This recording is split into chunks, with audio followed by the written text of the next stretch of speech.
अब तो महाराज इस प्रकार कहा और मांगी थी सुंदर था, मांगा था सुंदर और बना दिया बंदर, क्योंकि बंदर बनने में कल्याण उनका था।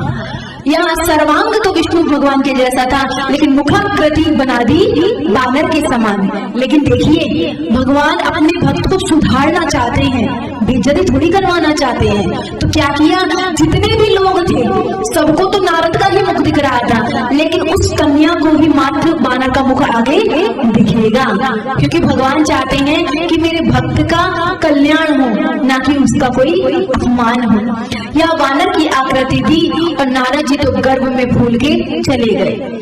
यहाँ शंकर जी ने सोचा कि भगवान विष्णु के पास नारद गए हैं तो हो सकता है कोई ना कोई गड़बड़ अवश्य हो, तो उन्होंने अपने 2 गणों को नारद के पीछे लगा दिया, जो ब्राह्मण वेश धारण करके आए और नारद जी के पीछे चल दिए, जो कि हमारा लाइव टेलीकास्ट शिव जी को सुना रहे थे। अब ऐसा हुआ, अब ऐसा हुआ, अब ऐसा हुआ।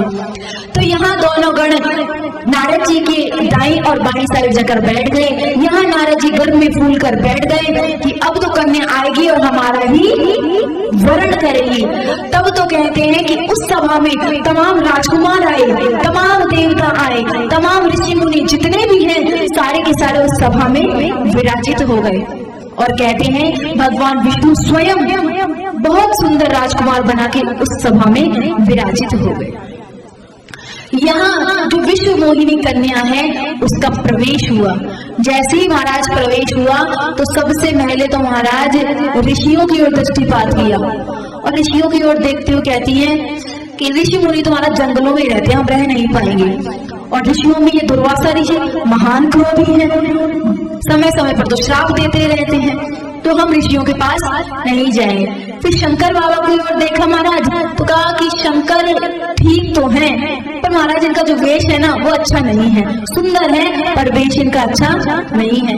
ब्रह्मा की ओर दृष्टिपात किया तो विश्व मोहिनी ने सोचा कि एक पति से ही धन छुपाना कितना मुश्किल होता है। माताओं बहनों को डब्बे में छुपाती हैं महाराज, पलंग के नीचे छुपाती हैं, गद्दे के नीचे। ब्रह्मा जी के 4 मुख हैं, हम कहाँ से छुपाएंगे, न जाने किस मुख से देख लें। तो ब्रह्मा भी नहीं, उनको भी कर दिया। अब जैसे ही नारद जी की ओर दृष्टि गई तो महाराज देखते ही उन्होंने तो मुंह पलट लिया। राम राम, इंसानों की तो छोड़ो बंदर भी स्वयं मन में आ गए।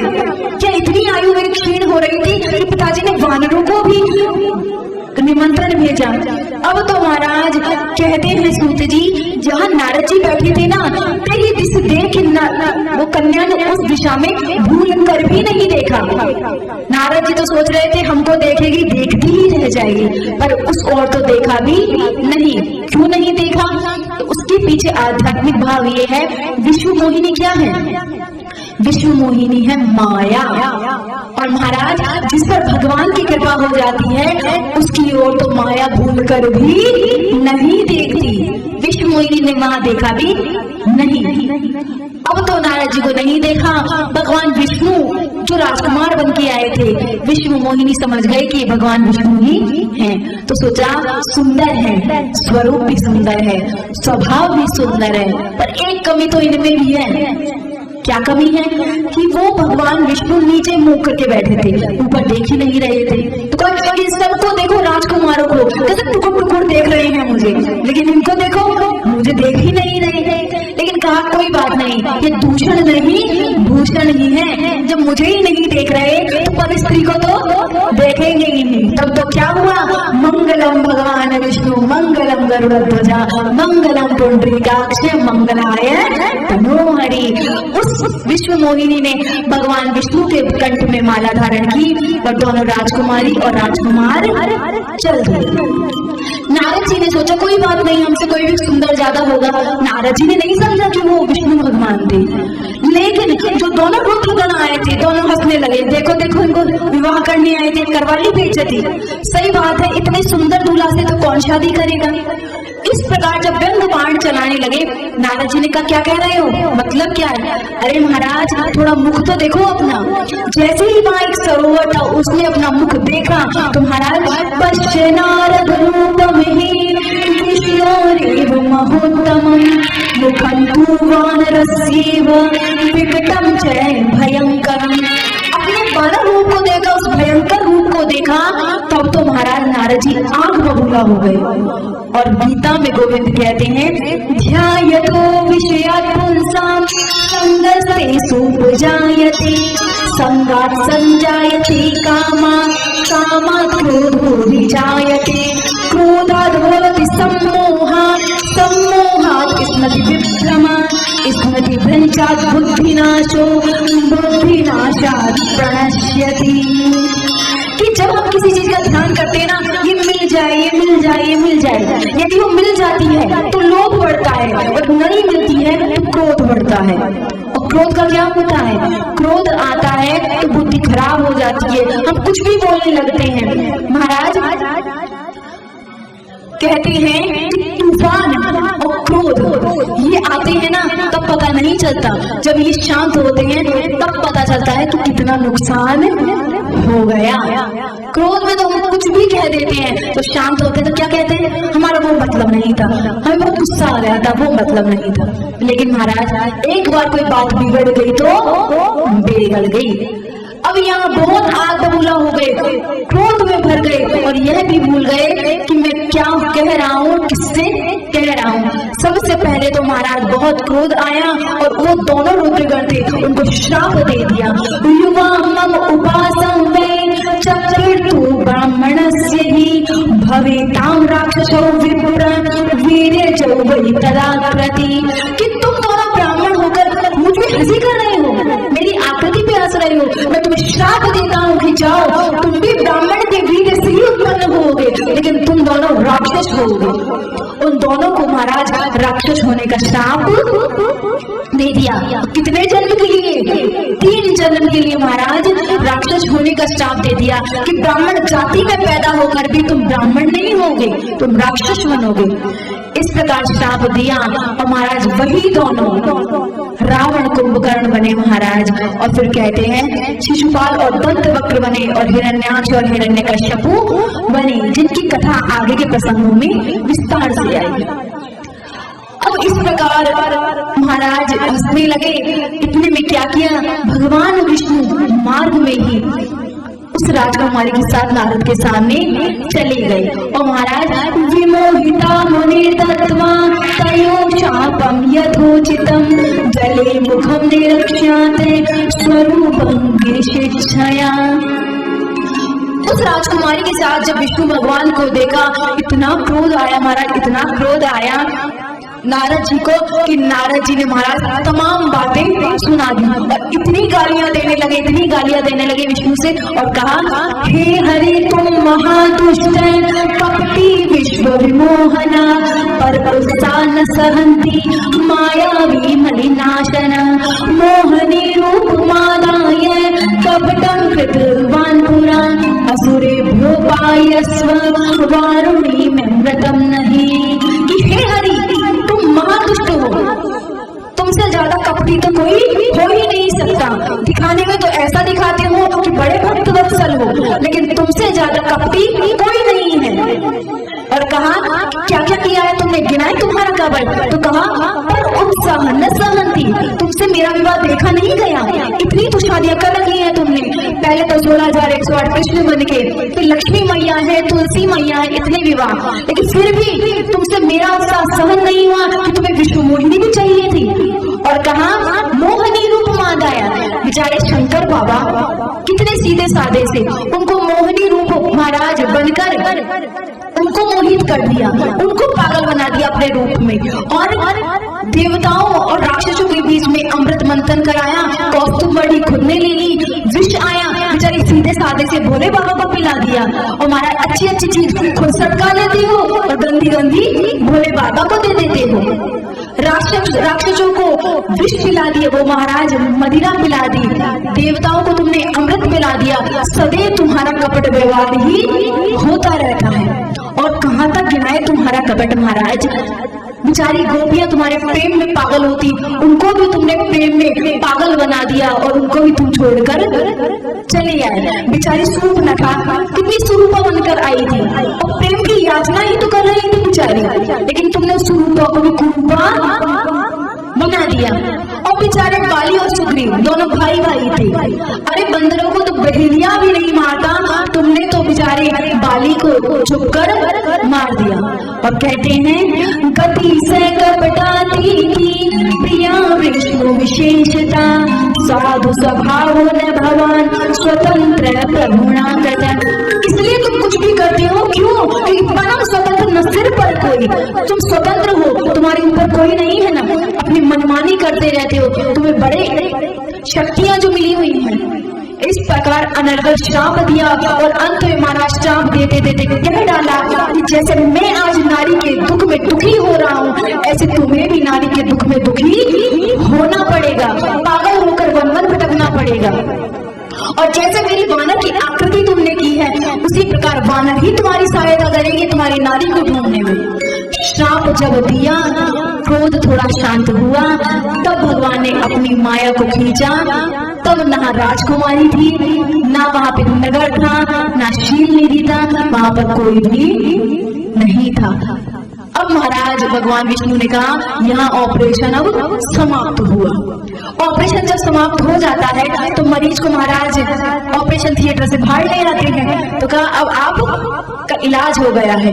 जैसे ही नारद जी को स्मृति आई, मैंने क्रोध में क्या क्या कह दिया और माया को जब दूर भगाया, तब तो हाथ जोड़कर कहते हैं मृषा होय मम शाप भुआला, मेरा ये जो श्राप है महाराज वो झूठा हो जाए। तब ठाकुर जी कहते हैं मम इच्छा कहती न दयाला, कोई बात नहीं, ये मेरी ही इच्छा से हुआ था।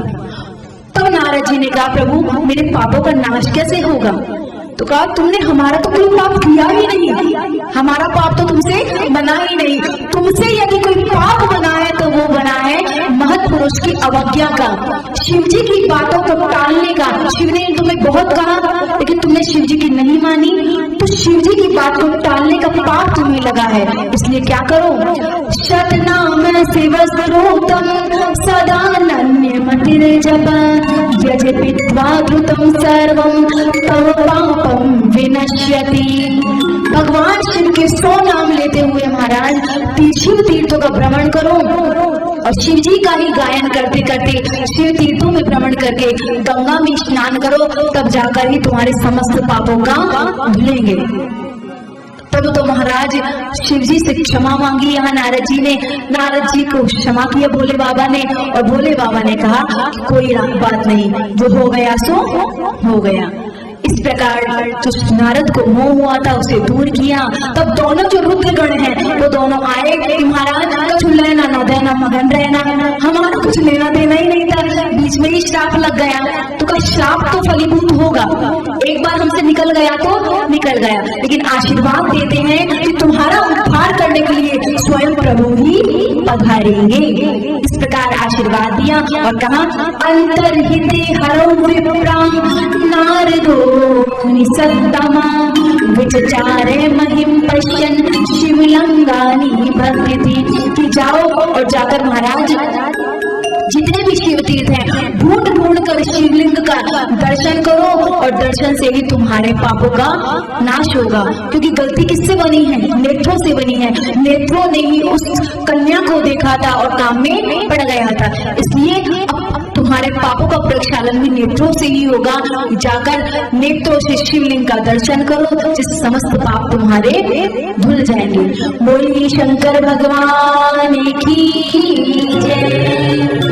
तब कहा कि महाराज शिव भक्त को यही करना चाहिए कि पंचवक्त त्रिनयनो भाल चंद्रो जटाधरा गौरवर्ण विशालाक्षो भस्मोद्धूति विग्रह।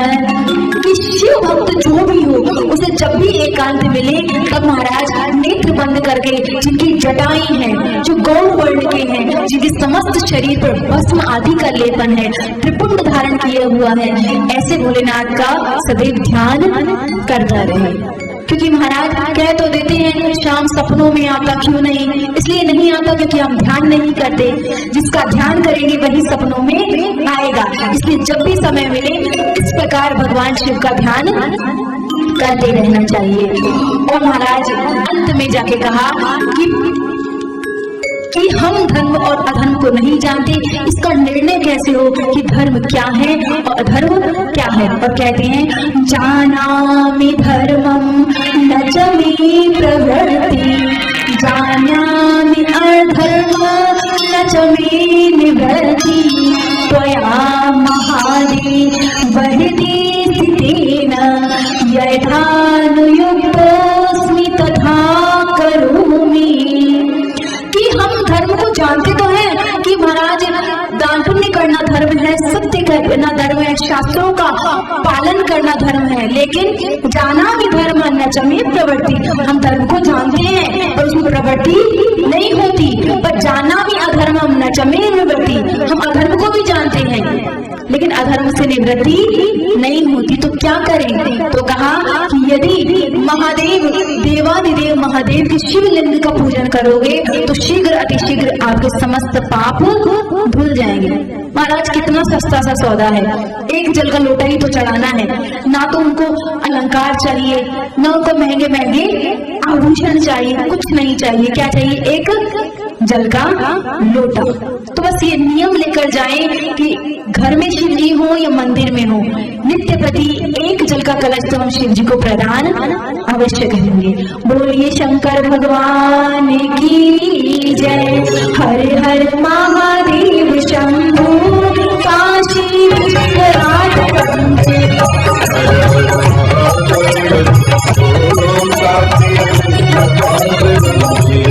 हर हर महादेव शंभू काशी विश्वनाथ वंदे। हर हर महादेव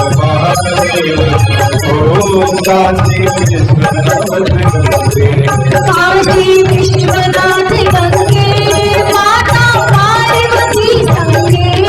काशी विश्वनाथ गंगे माता पार्वती संगे। हर हर महादेव शंभू काशी विश्वनाथ गंगे। हर हर महादेव काशी विश्वनाथ गंगे। काशी विश्वनाथ बाबा अमरनाथ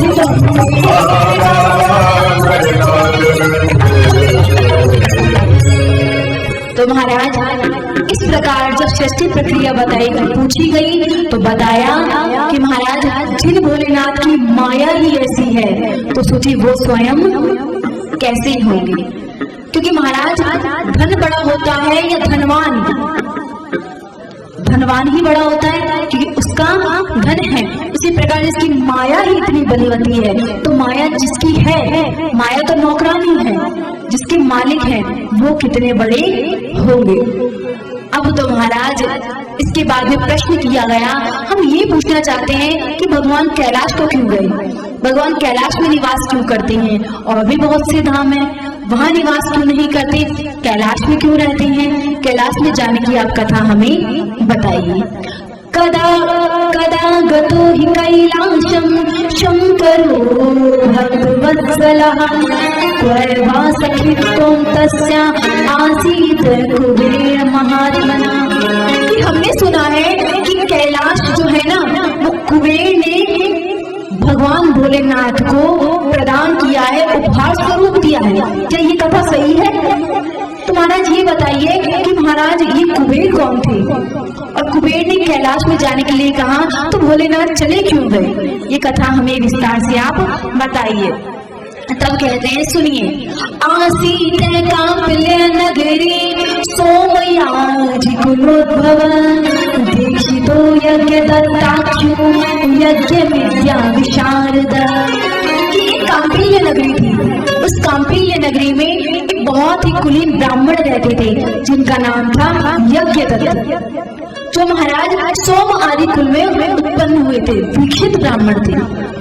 यज्ञदत्त दीक्षित उनका नाम था और महाराज वो ब्राह्मणोचित कर्म करना, संध्या पूजन करना, यज्ञ अनुष्ठान करना आदि आदि कार्य किया करते थे।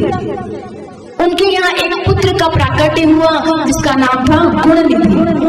महाराज उसका नाम तो था गुणनिधि, लेकिन ना तो वो संध्या उपासना करता, ना ही महाराज भगवत सेवा करता, वो कुकृत्य में लीन हो गया था। जुआ खेलना, महाराज मदिरा पान करना आदि आदि पिता से छुपे कार्य करता। माता जी को उसके समस्त कृत्यों का पता था, पर माता जी महाराज एक पुत्री तनु माता प्रातः रयति दीक्षित दीक्षितम न तत्कर्मम न तद्व्रतम किंचिद वेति च दीक्षिता। माता को उसके समस्त कुकृत्यों का पता था, लेकिन माता ने सोचा एक पुत्री थी, मेरा एक ही एक है, कोई बात नहीं। अब माता को सब पता था, लेकिन लाड़ प्यार में माता ने उसे बिगाड़ दिया। एक संत सुना रहे थे कि एक बालक बहुत बड़ा अपराधी, उसको जब फांसी की सजा सुनाई गई तो उसने कहा मुझे मेरी माता को दर्शन करने हैं।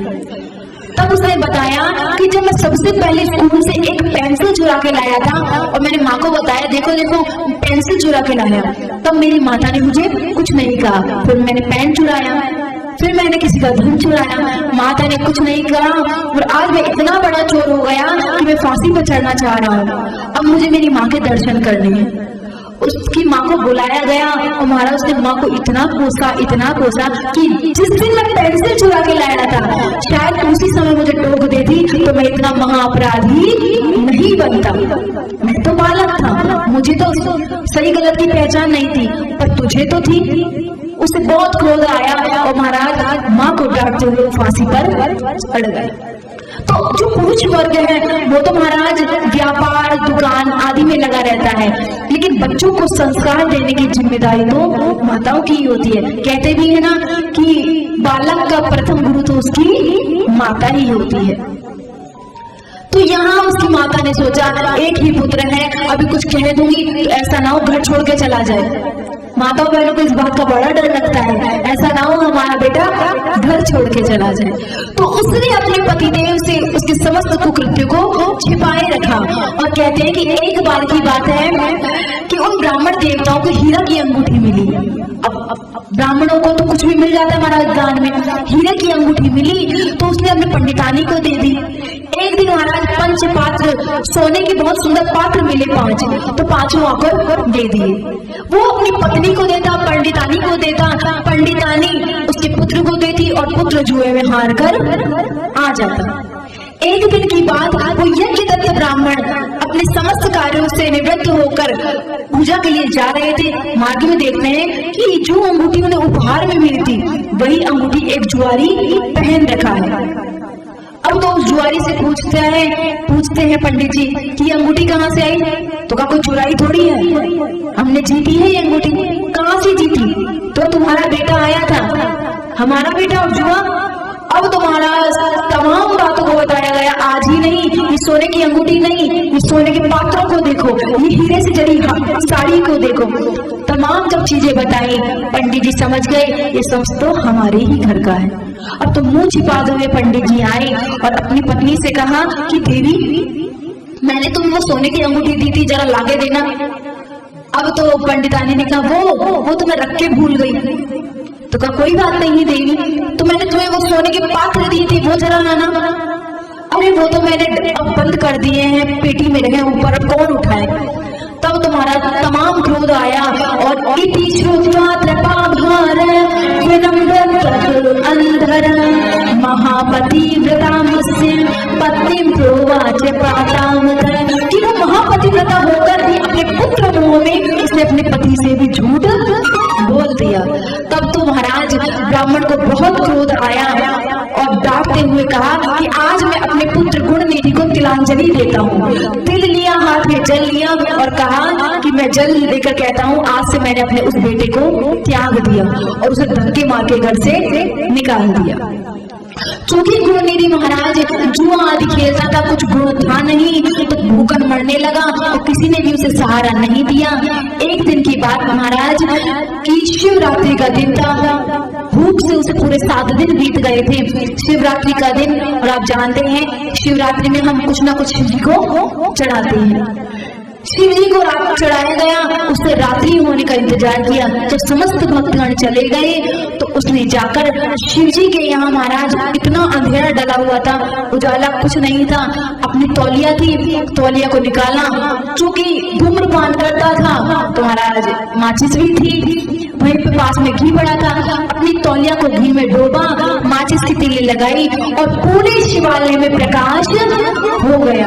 जैसे ही प्रकाश होया उसने शिव जी के पास में रखा हुआ समस्त नैवेद्य का भक्षण किया और महाराज काल की गति देखो, उसकी उसी समय मृत्यु हो गई। जैसे ही उसकी मृत्यु हुई उसे लेने आए, पर महाराज यमगणों को आकर देख शिव जी के समस्त गण आए और शिव जी ने यमदूतों को भगा दिया।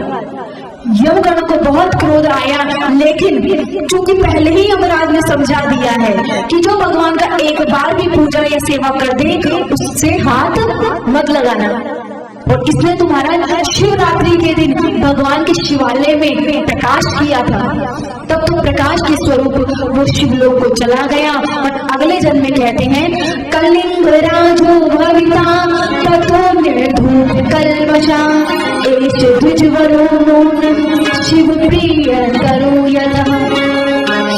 एक दिन के शिवालय में प्रकाश करने के प्रभाव से महाराज वो कलिंग देश का राजा बना।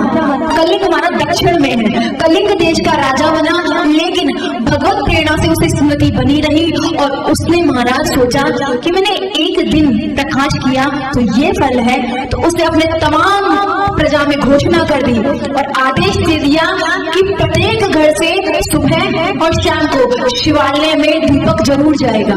तमाम प्रजा ने कहा महाराज यहाँ खाने को नहीं है, आप कह रहे हैं घी के दीपक जलाऊंगा। तो उसने अपना राजकोष खोल दिया कि जिसको भी जितना घी चाहिए, जितनी सामग्री चाहिए दे दी जाए, लेकिन प्रत्येक घर से महाराज शिवालय में प्रकाश होना चाहिए।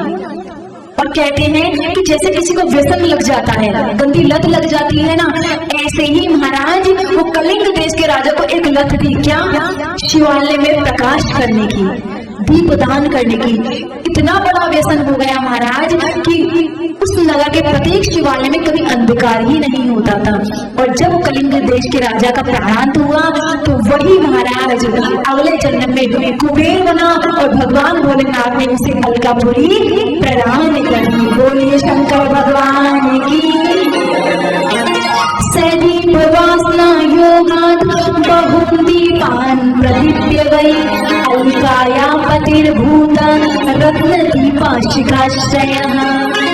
कि उसने इतने दीपक दान किए तो भगवान शिव की कृपा से उसे आज जगमगाता हुआ रत्नों से भंडार से भरी हुई एक नगरी अलकापुरी ही दे दी गई महाराज। और उनका नाम हुआ कुबेर और वहां के वे राजा बन गए।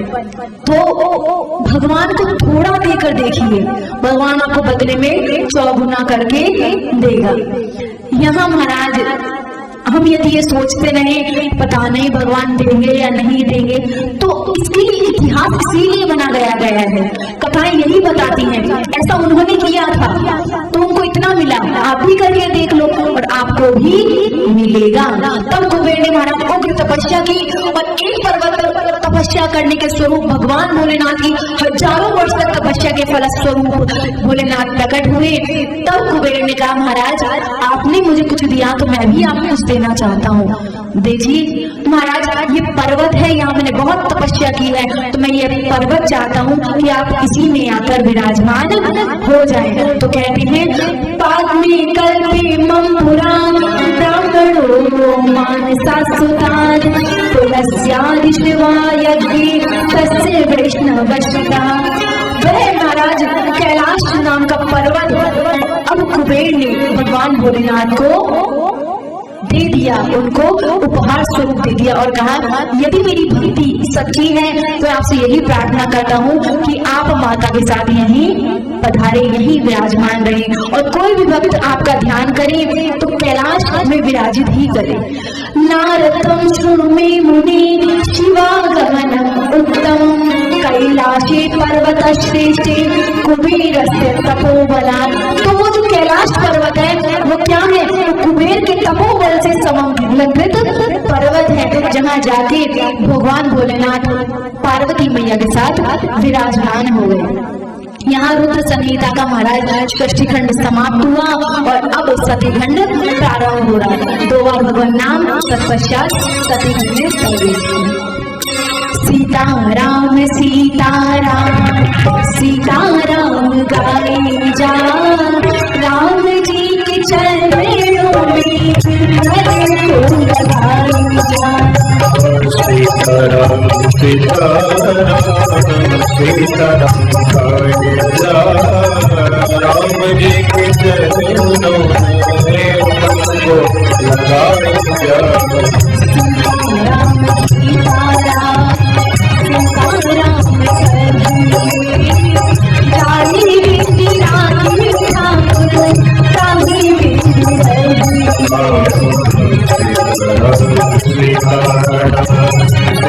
सीताराम साई बिंद राखे धाम साई बिंद जाहि बिंद राखे राम साहि बिंद साई बिंद राखे राम साई बिंद इमां कथा पठेत जतो श्रूयाद्वा समाहिता इह वो किं समासाद्य लभेन मुक्तिं परद्रसा।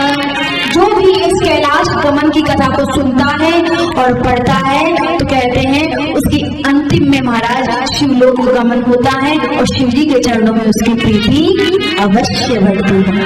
और महाराज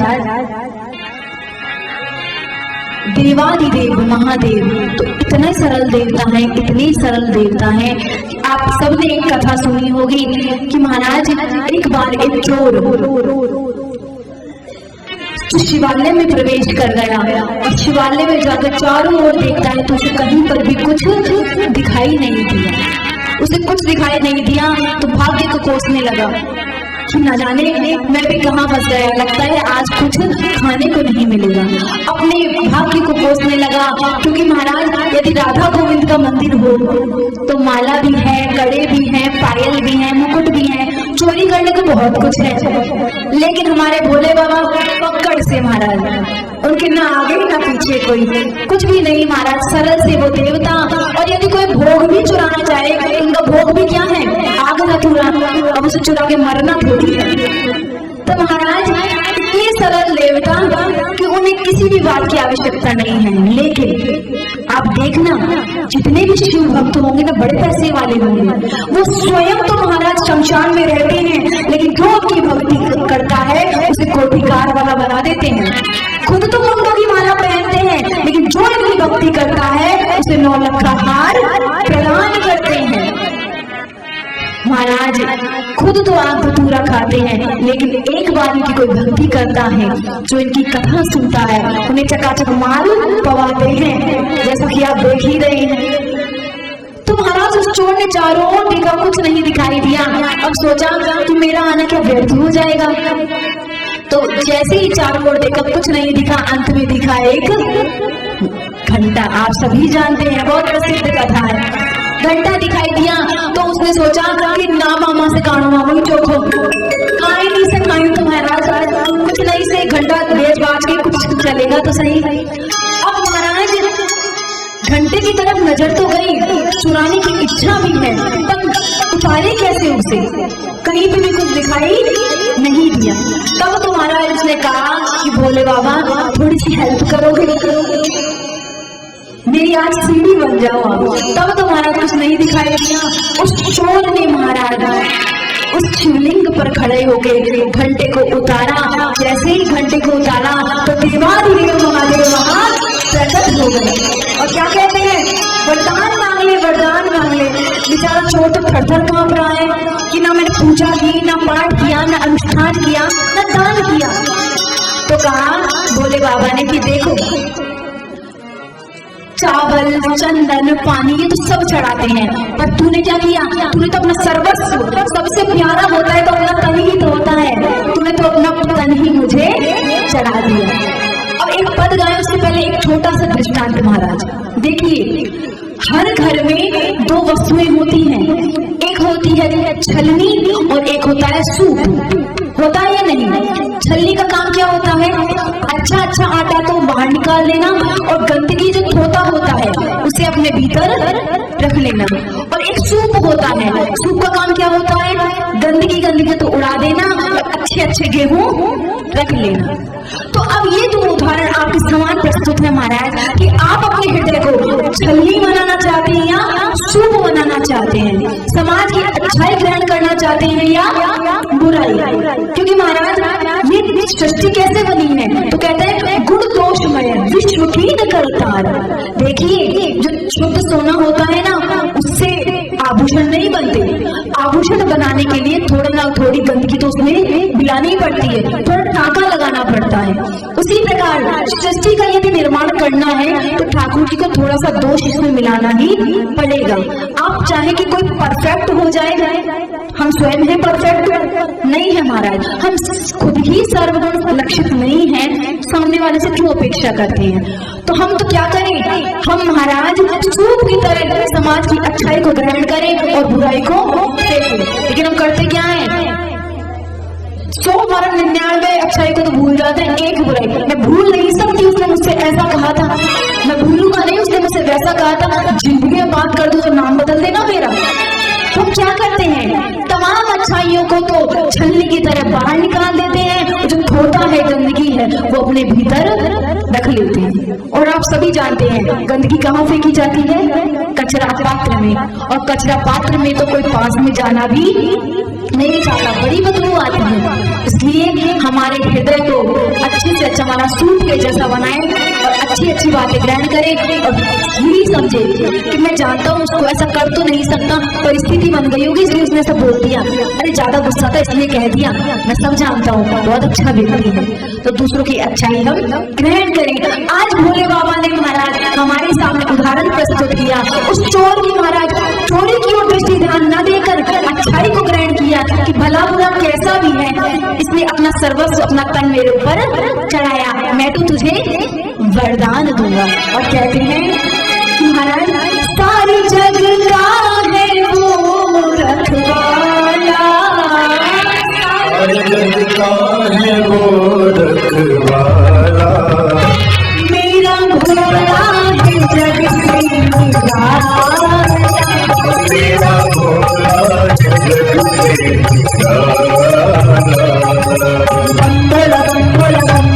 जग से निराला।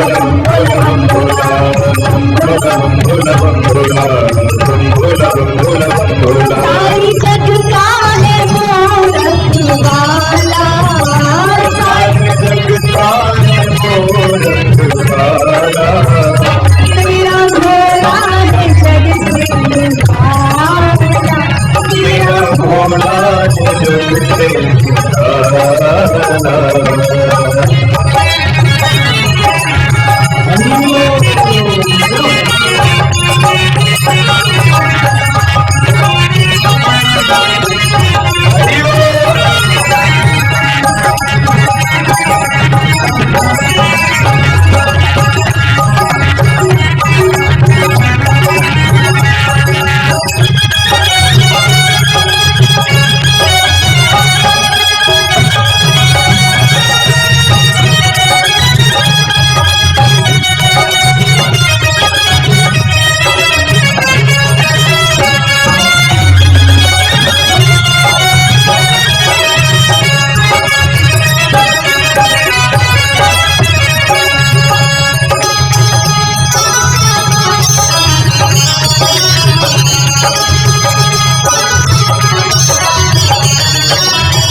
चोर खड़ा शिव मंदिर में, चोर खड़ा शिव मंदिर में, अरे पाप था उसके अंदर में, पाप था उसके अंदर में, घंटा आया उसे नजर ठोका शिव जी के ऊपर, आया वे नजर ठोका शिव जी के ऊपर, लेकिन ताका भी ऊंचा,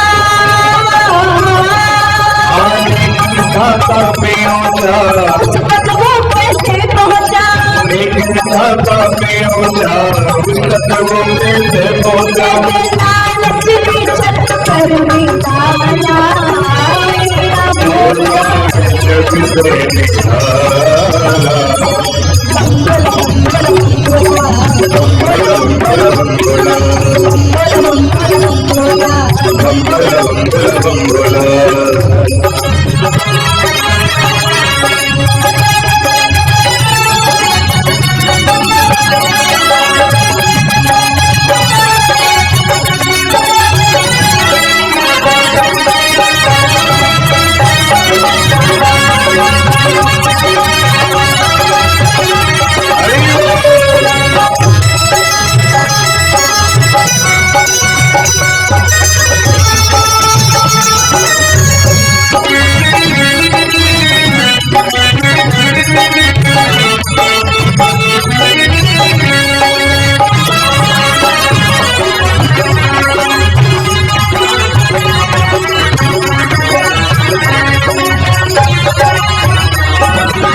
बड़ा सुखाता है। शिव मूरत पर पूजन कर हाथ लगाया घंटे पर। शिव मूरत पर पूजन कर हाथ लगाया घंटे पर। घंटा घन घन बोलो घंटा घन घन बोलो चोर के मन में डोलो घंटा घन घन बोलो चोर का मनवा डोलो मेरा भोला है जग से निकाला, मेरा भोला है जग से निकाला।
तू मन चाहवर चोर बड़ा आपे धर देख रहा है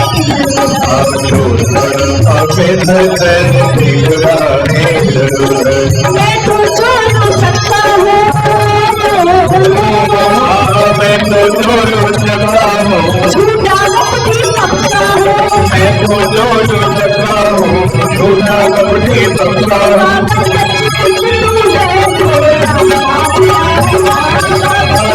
मुझे तो भोला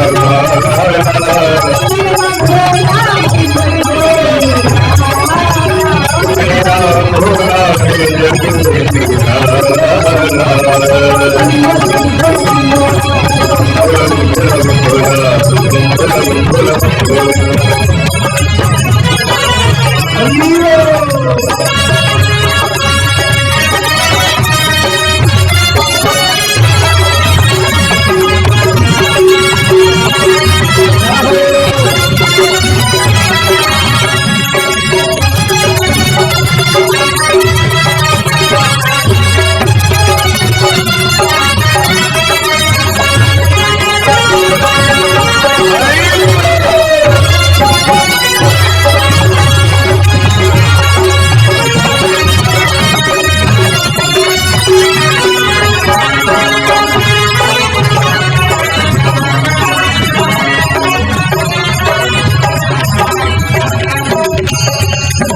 कोई चढ़ाता मेवा कोई चढ़ाता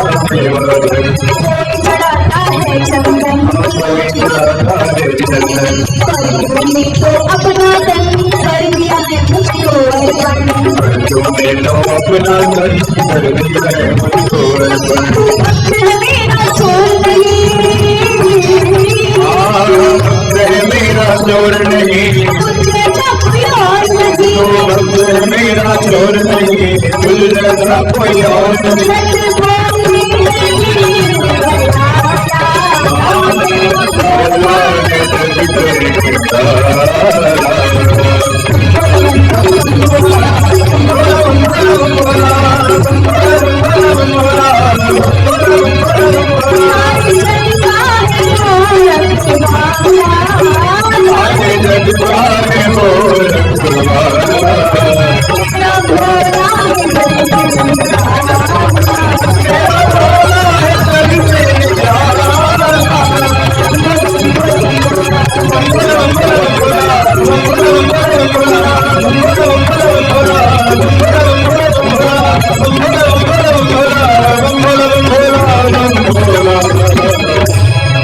बोलिए शंकर भगवान।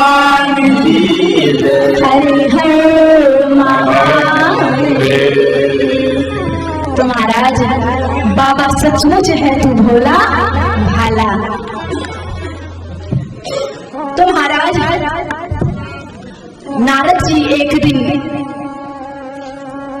ब्रह्मा बाबा को जब समाधिस्थ देखते हैं तो कहते हैं कि बाबा आप किसका ध्यान कर रहे हैं? तब महाराज ब्रह्मा जी कहते हैं कि मैं भगवान श्रीमन नारायण का ध्यान कर रहा हूँ। आपसे भी बढ़कर है वो? बिल्कुल। तो कहा समस्त सृष्टि तो आप बनाते हैं, तो फिर वे आपसे बढ़कर कैसे हुए? तो कहा समस्त सृष्टि तो मैं बनाता हूँ, पर वो तो मुझे भी बनाने वाले हैं। और कहते हैं विधि सर्वं जानासि कृपया शंकरस्य च त्वया धृता हि कथिता कथामि शिवयो शुभं। तो कहा नारद जी ने अब जो संवाद चलेगा वो चलेगा ब्रह्मा जी और नारद जी का। नारद जी कहते हैं कि बाबा अब आप ये बताइए कि सृष्टि कैसे उत्पन्न होती है और भोलेनाथ शिवा और शिव कैसे लीला करते हैं। और हमने सुना है कि सती ने अपने प्राणों का परित्याग कर दिया था दक्ष के यज्ञ में। अरे दक्ष जिनकी तो परम लाडली थी सती, उन्होंने अपने पिता के यज्ञ में कैसे प्राणों का परित्याग किया और फिर वही सती पार्वती कैसे बनी, ये सब कथा आप हमें विस्तार से सुनाइए। आप हमारी भूख प्यास की चिंता मत करना, क्योंकि आप जो अपने मुखामृत बरसा रही हैं उससे हमारी तृप्ति हो रही है। और कहते हैं कथम सती पार्वती सा पुनः शिव उपागता एतत् सर्वं तथान्यच्च ब्रह्मन् गदितुमर्हसि इति तस्य वचनं श्रुत्वा सुरर्षि शंकरात्मना प्रसन्नमानसो भूत्वा ब्रह्मा वचनम् अब्रवीत्। ब्रह्मा जी ने जैसे ही इन वचनों को सुना बड़े ही प्रसन्न हुए और कहा कि सबसे पहले इस सृष्टि में महाराज जब कुछ नहीं था तो केवल एक ही चीज थी, वो थे श्रीमन नारायण। और वो केवल थे ही थे, उनके अलावा कुछ नहीं था। ना उनके आगे कुछ था, ना उनके पीछे कुछ था, ना उनके साथ था, मात्र वही थे। लेकिन उनको ये संकल्प आया कि एको हम बहुत श्याम है, मैं एक हूँ बहुत हो जाऊं। मन में संकल्प आया तो उन्होंने महाराज शिव की प्रेरणा से उन्होंने महाराज उनकी नाभि से एक कमल की उत्पत्ति हुई और कमल पे उत्पन्न हुए ब्रह्मा जी। ब्रह्मा जी ने चारों ओर देखा और महाराज ये सोचने लगे हमारी उत्पत्ति किससे हुई है, हमारा माता पिता कौन है, ये जानने की इच्छा की और चारों ओर देखने की इच्छा की। तो उनके चारों मुख हो गए। पर महाराज दूर दूर तक देखने पर जल के सिवाय कुछ नहीं दिखाई दिया। तो जिस कमल नाल से उत्पत्ति हुई थी उसी कमल नाल में ब्रह्मा जी चले गए और कहते हैं सैकड़ों वर्षों तक भ्रमण करते रहे पर उसे ओर छोर कहीं पर भी नहीं मिला। हार तक कर ब्रह्मा जी आ गए। तब महाराज जल में ध्वनि सुनाई दी कि जो व्यंजन है उनमें 16वां और 21वां जो वर्ण है उसका जाप करो, उसके प्रभाव से आपको अपने समस्त प्रश्नों के उत्तर मिल जाएंगे। और महाराज 16वां और 21वां वर्ण क्या है? त और प। तप करो, क्योंकि तप से ही महाराज विष्णु भगवान संसार का निर्माण करते हैं और तप से ही महाराज ये सृष्टि उत्पन्न होती है, इसकी स्थिति बनी रहती है और लय। तप में बहुत प्रभाव होता है महाराज। एक वो फक्कड़ संत है जिनके पास महाराज तन धन करने की लंगोटी भी नहीं है और एक हम है, करोड़ों का व्यापार है, लेकिन जो आनंद महाराज उनके पास है वो हमारे पास नहीं है। क्यों? उनके पास ऐसा क्या है जो हमारे पास नहीं है? वो है तप का प्रभाव। उनके पास महाराज तप है लेकिन हमारे पास वो नहीं है। एक बार महाराज एक राजा अपनी तमाम सेना के साथ जा रहा था तो मार्ग में एक फक्कड़ संत जिनको किसी से कुछ नहीं लेना देना महाराज मार्ग में पड़े हुए थे। तो राजा के सैनिकों ने कहा यहाँ से हट जाओ, बादशाह आ रहे हैं। तो पहले तो उन्होंने सुना ही नहीं महाराज, बार बार कहा। तब कहा तुम्हारे राजा से कह देना मार्ग में शहंशाह पड़ा हुआ है। अब तो महाराज जब इस प्रकार सैनिकों ने सुना, राजा से निवेदन किया कि मार्ग में एक अवधूत पड़ा है और कह रहा है कि राजा से कह देना मार्ग में शहंशाह पड़ा है। राजा चूंकि महाराज राजा बुद्धिमान होते हैं, स्वयं गया और पूछा कि ये बताइए आप शहंशाह कैसे? तो महाराज वो अवधूत कहता है पहले आप बताओ तुम बादशाह कैसे? अरे मैं अमुक देश का राजा हूँ, अब कहाँ जा रही हूँ, मैं अमुक देश को जीतने जा रहा हूँ। फिर क्या करोगी? फिर मैं धीरे धीरे करके समस्त राज्यों को जीतूंगा। फिर क्या? समस्त भूमंडल पे एक छत्र मेरा राज हो जाएगा, फिर चैन से सोऊंगा। कब तुम तब सोओगे? हम अभी सो रहे हैं, तो हुए या नहीं शहंशाह?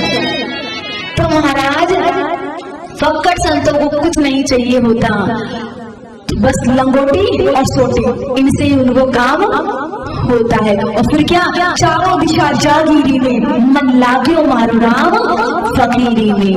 आखिर यह तन खाक मिलेगा, कहाँ फिरत मगरूरी में, मन लाग्यो मेरो राम फकीरी में। जितना कम से गुजारा हो सके उतना कम से काम चलाइए, क्योंकि बताएं थोड़ी चीज छोड़ने में कठिनाई कम होती है, ज्यादा सामान छोड़ने में ज्यादा कठिनाई होती है। इसलिए जितना प्रपंच फैलाएंगे उतना ही अत्यधिक कठिनाई हमें अंतिम काल में होगी। इसलिए प्रपंच को जितना जल्दी हो सके समेट लो। ये संत ज्यादा नहीं करते महाराज। एक संत महाराज, उनके पास एक कंबल था, एक चोर आया संत के पास और वो कंबल चुरा कर ले गया।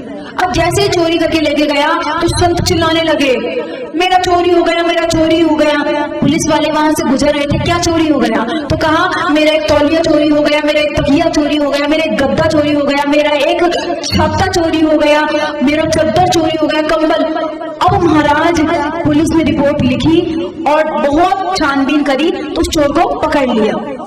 संत को बुलाया गया कि यही वो चोर था और यही आपका सामान है। चोर ने कहा जाने दो, तुम्हारे पास इस सड़े से कंबल के अलावा था ही क्या? और बोल रहे हो मेरा चद्दर चोरी हो गया, मैं तकिया। फिर तुम्हारा जो संत ने जैसे ही अपने कंबल को देखा तो खुशी से झूमने लगे, सब मिल गया, सब मिल गया, सब मिल गया, सब मिल गया। पुलिस वालों ने कहा पागल है आप, आपने तो इतनी बड़ी लिस्ट बताई थी। तो कहा देखो, जब बरसात आती है तो ये छत्तर की तरह टांग लेता हूँ, बन जाता है छाता। जब स्नान करने जाता हूँ इसी से पहुंच लेता हूँ तो बन गया तौलिया। गर्मी के दिनों में इसी को तकिया लगा लेता हूँ, तकिया बन गया। ज्यादा सर्दी लगती है इसी को ओढ़ लेता हूँ तो बन गया कंबल।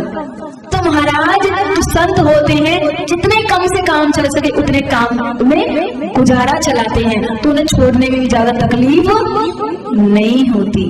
तो यहाँ बहुत सुंदर महाराज बताया गया, तप करना चाहिए, तप में बहुत प्रभाव होता है।